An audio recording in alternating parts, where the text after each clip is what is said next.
वह सामाजिक जीवन को देती है। मर्टन ने प्रकार के अवलोकित परिणाम हैं जो कि सामाजिक व्यवस्था के अनुकूलन या सामंजस्य को बढ़ाते हैं।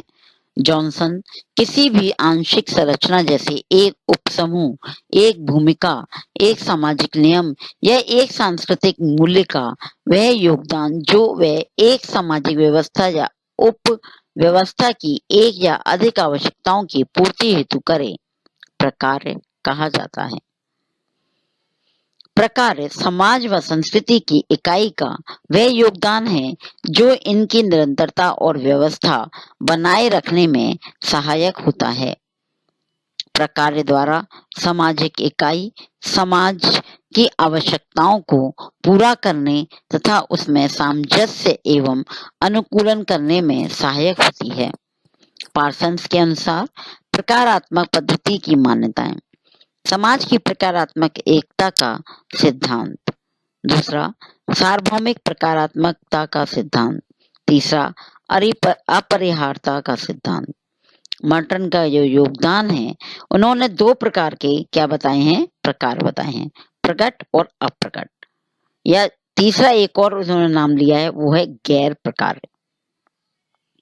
प्रकार शब्द का विभिन्न अर्थों में प्रयोग हुआ है। उत्सव, व्यवसाय, सामाजिक पद पर आसीन व्यक्ति के कर्तव्य, चर एवं शरीर के अंगों का शरीर को चलाने में योगदान आदि। इस तरीके से हमने देखा कि प्रकार शब्द का प्रयोग हम भिन्न भिन्न रूपों में करते हैं, किंतु समाजशास्त्र में प्रकार एवं आकार शब्द का प्रयोग एक विशिष्ट अर्थ में हुआ है।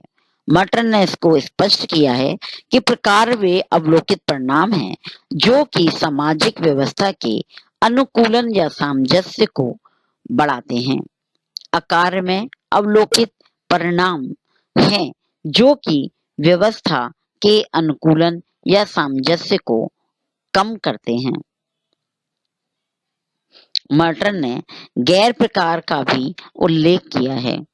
गैर प्रकार वे अवलोकित परिणाम हैं जो सामाजिक व्यवस्था में अब अनुद्देश्यपूर्ण या असंगत हो गए हैं।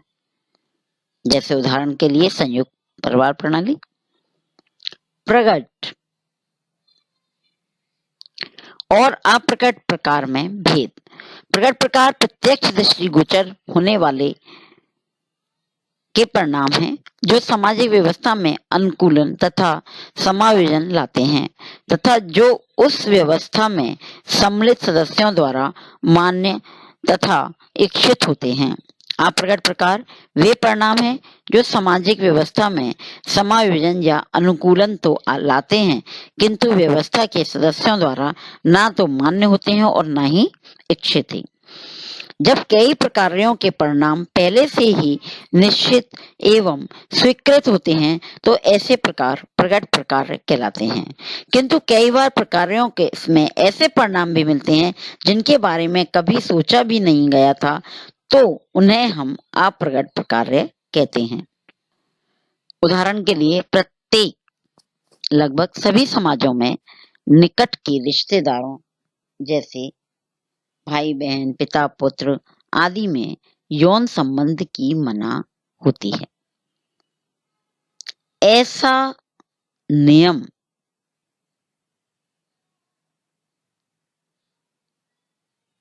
क्या कहलाता है?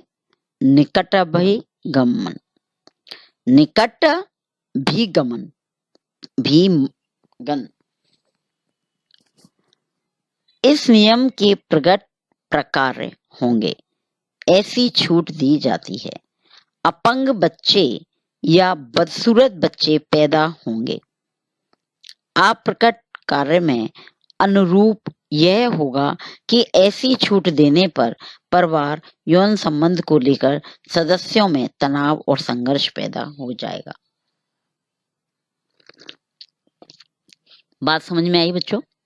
कि यानी कि प्रकट क्या है? जो हमें दिखाई दे रहा है, जो नियम बनाया गया है और उसकी हम पालना करें। और अप्रकट क्या कहलाएगा? कि जो नियम बनाया गया है उसकी हम पालना नहीं कर रहे हैं, उसके में हम अगर छूट दे देते हैं और उस नियम के विरुद्ध अगर हम काम करते हैं तो उसका जो परिणाम सामने आएगा वो अप्रकट है। अब वो किसी भी रूप में हो सकता है, उसे हम पहले से जानते नहीं हैं। अब आता है प्रकारात्मक पद्धति की सीमाएं।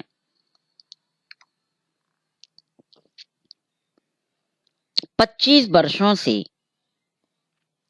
महत्व कम हुआ है। किसका? प्रकारात्मक पद्धति का। मतलब धीरे धीरे इसका महत्व क्या होता जा रहा है? कम होता जा रहा है।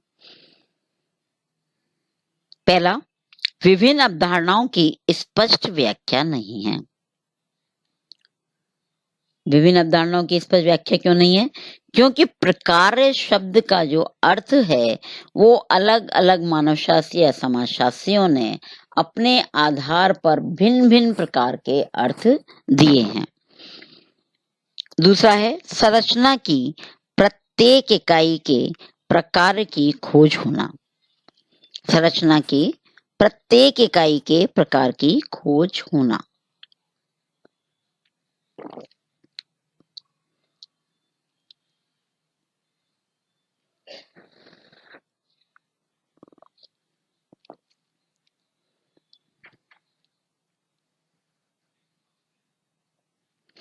इस प्रकार अपन कैसे कर सकते हैं?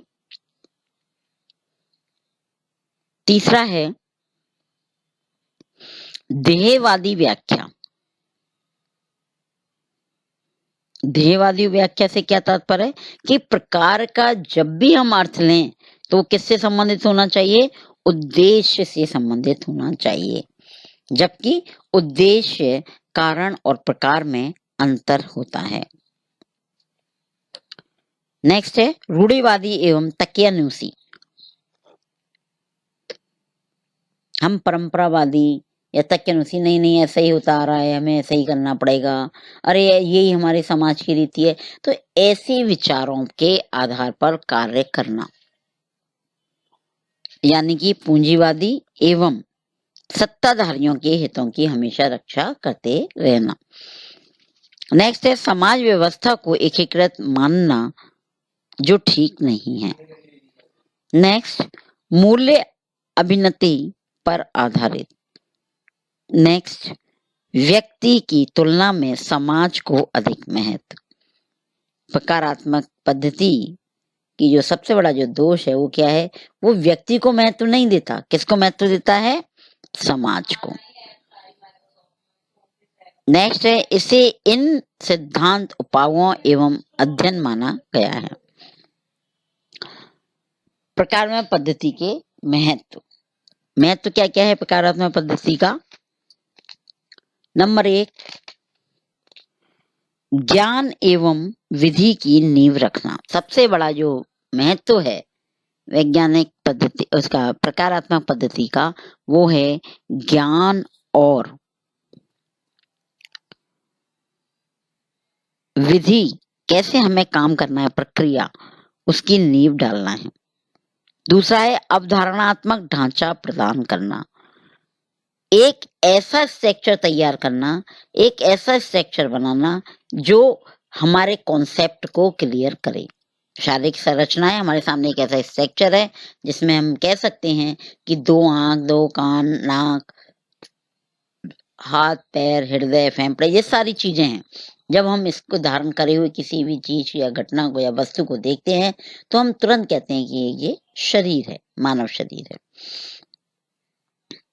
नेक्स्ट है नियमों और सिद्धांतों का प्रतिपादन, और इसके आधार पर हम क्या करें?